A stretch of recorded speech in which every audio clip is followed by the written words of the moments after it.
योग वशिष्ठ महारामायण सुनते रहने के लिए हमारे चैनल को सब्सक्राइब करें और बेल आइकन जरूर दबाएं।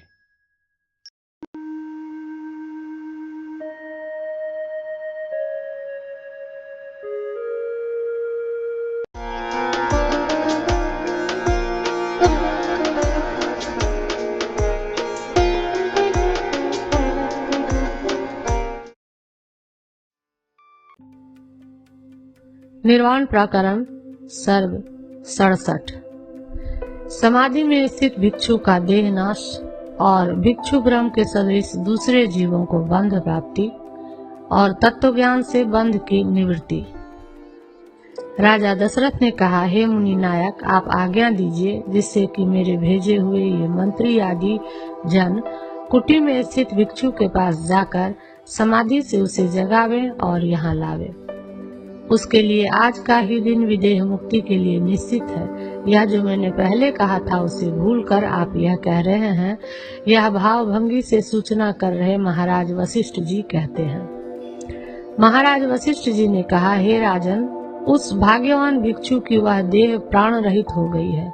प्राणों को पकड़कर शरीर में रखने वाला अन्न रस उसका सूख गया है, अतः वह किसी तरह जीवन शक्ति का भाजन नहीं रह गया। तब वह आपके सत्य संकल्प के प्रभाव से जी जाए। महाराज, उस भिक्षु का तो जीव अब ब्रह्मदेव का सारस बनकर जीवन मुक्त होकर अवस्थित हो गया, अतः फिर वह संसार का भागी नहीं हो सकता। निचोड़ यह है कि यदि उस शरीर के द्वारा भोगोपयोगी प्रारब्ध बच जाता तो मेरा सत्य संकल्प काम कर जाता, परंतु वह है नहीं। उस भिक्षु ने अपने सेवकों को यह आज्ञा दी है कि कोई मांस भर घर का सिक्कर मत खोले, अतः उन सेवकों द्वारा दृढ़ सुरक्षित होने के कारण आपके मंत्री आदि वहां जाकर कुछ भी नहीं कर सकते। उसकी कुटी में मास के आखिरी दिन में उसकी आज्ञा के अनुसार सिक्कर खोलने वाले बाहर द्वार के अंतराल में भिक्षु शरीर देखने की इच्छा कर रहे उसके सेवक बैठे हुए हैं। तदंतर मास के अंत में अंगों की संधियों से शिथिल हुए शरीर को कुटी से बाहर निकाल कर वे सेवक उसे जल में डुबा देंगे और कुटी के भीतर उसके शरीर के सदृश पत्थर प्रतिमा रूप दृढ़ और मना कल्पित देवता रूप दूसरे भिक्षु की प्रतिष्ठा करेंगे। राजन, उक्त रीति से जब इस शरीर से मुक्त होकर वह भिक्षु अवस्थित है, तब भला प्राण चेष्टा आदि व्यापारों से शून्य मृत उस शरीर को किस तरह प्रबोधित करेंगे। प्रासंगिक प्रश्न कहकर अब प्रस्तावित विषय का ही अवलंबन करते हैं। यह त्रिगुणात्मिका माया भ्रांतियों की जननी विक्षेप शक्ति से किसी भी तरह पार नहीं की जा सकती। सदा से ही एकमात्र सत्य तत्व के साक्षात्कार से सुख पूर्वक दूर की जा सकती है। माया स्वरूप से असद रूप ही है और जगत रूप कार्य का निर्माण करती है। जिस प्रकार सुवर्ण की कटक रूप से विपरीत रूपता होती है, उसी प्रकार प्रतिभास की जो विपरीत रूपता है, उसी के कारण उससे जगत रूप विभ्रम का उदय होता है। वाचा रमणं विकारो नामधेयं मृतिकेत्येव सत्यम। घट आदि विकार केवल वाणी मात्र ही है, मृतिका ही सत्य रूप है। इस दृष्टांत रूप श्रुति वचन से दाष्टान्तिक यह माया परमात्मा में मिथ्या स्वरूप ही अनुमित होती है। इस प्रकार की अनुमित यह माया केवल तत्व साक्षात्कार से जल में तरंग की नाई तत्क्षण विलीन हो जाती है। अविवेक के कारण परमात्मा एक दीर्घ स्वप्न से दूसरे दीर्घ स्वप्न की ओर जाता है और जीव रूप बन जाता है। अपने विवेक से सबको अपना स्वरूप समझकर चिन्मात्र हो जाता है। अपने तत्व साक्षात्कार से जो जिसका प्रतिभास रहता है वह आत्म स्वरूप ही बन जाता है और अपने तत्व ज्ञान के न रहने से वही प्रतिभास करंजवन के पौधों के सदृश संसार रूप से उदित हो जाता है। प्रत्येक प्राणी समुदाय के प्रति यह संसार मंडल उस प्रकार भ्रांति से उदित होता है जिस प्रकार भिक्षु के स्वप्न के अंदर एक स्वप्न से दूसरा स्वप्न और जल में एक तरंग से दूसरा तरंग उदित होता है। समष्टि हिरण्यगर्भ का यह जगत रूप सर्ग केवल मनोनिर्मित होने के कारण जब स्वप्न रूप ही सिद्ध है तब व्यष्टि जीव का भी यह सर्व स्वप्न रूप ही सिद्ध हो जाता है, इसमें संशय नहीं। परंतु केवल अस्वच्छ चित्त से उत्पन्न होने के कारण व्यष्टि को वह दीर्घ एवं स्थिर सा भासता है। भद्र, प्रस्तुत जगत रूप स्वप्न हिरण्यगर्भ से जैसे ही उदित होता है, वैसा ही समस्त व्यष्टि जनों के प्रति अस्वच्छ चित्त से उत्पन्न हुआ जगत स्वप्न अवस्थित है। श्री रामचंद्र जी पितामह के चित्त के सदृश चित्त शुद्धि होने पर तो यह सृष्टि स्वाप्निक विलास के समान असद रूप चारों ओर से भासती है, यूं उस तरह के भान से जाना जाता है। इसी से यह निश्चय होता है कि यह प्रत्येक सर्ग ब्रह्मांडों के समान करोड़ों रूपों से उदित हुआ है। यह जीव व्यष्टि प्रपंच रूप से, समष्टि प्रपंच रूप से अथवा साधारण प्रपंच रूप से या प्रत्येक असाधारण प्रपंच रूप से, चाहे जिस किसी रूप से स्फुरित हो, तथापि इस हृदय में प्रतिभान के समर्थ दीर्घ भीतरी विभ्रम को देखता है। इसलिए वह स्वप्न की नाई मिथ्या ही है। अपने पारमार्थिक स्वरूप से चित हुआ यह जीव एकमात्र चिति सत्ता का अवलंबन कर किसी देव, मनुष्य, पशु, पक्षी आदि के देहों में जरा, मरण आदि दुखों का भागी बन जाता है।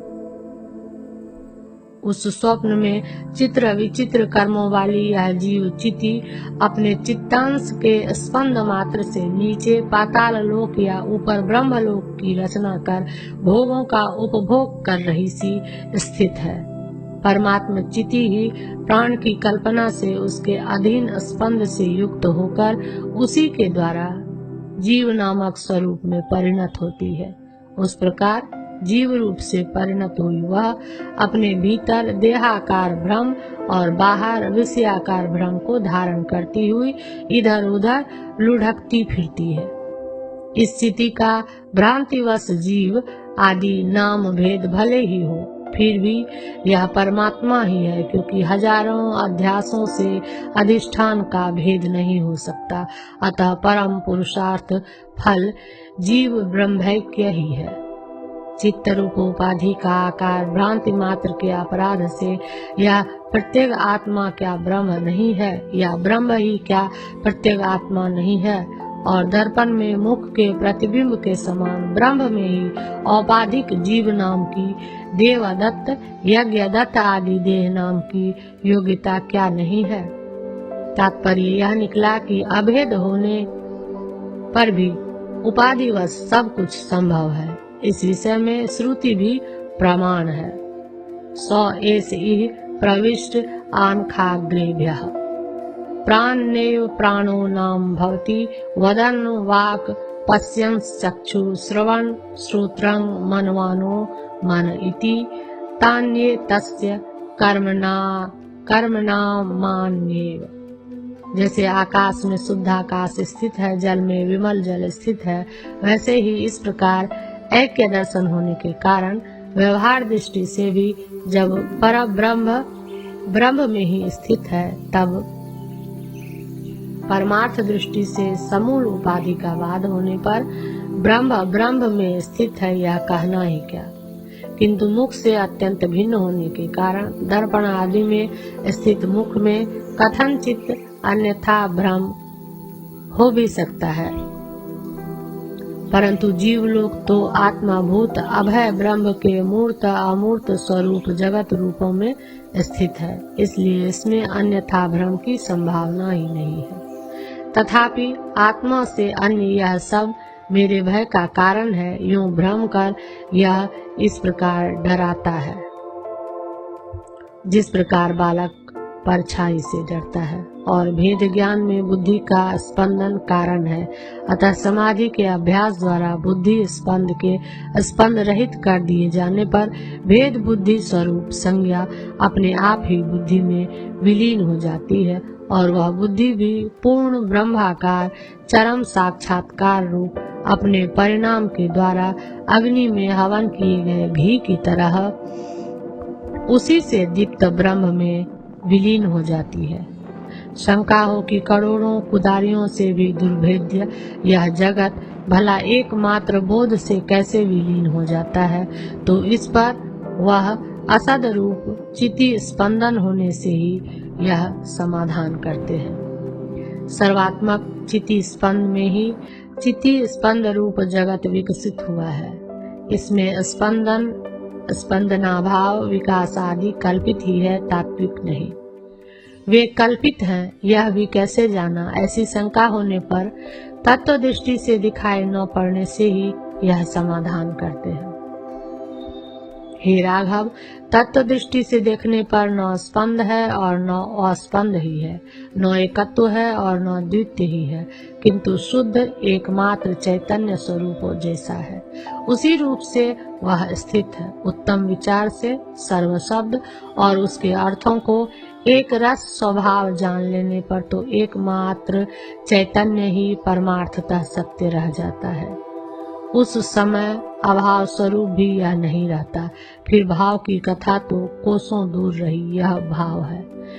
भेद बुद्धि से ही माया कलंक रूप भेद उदित होता है और अभेद बुद्धि से सबके शांत हो जाने पर तो एकमात्र पर ब्रह्म ही अवशिष्ट रह जाता है।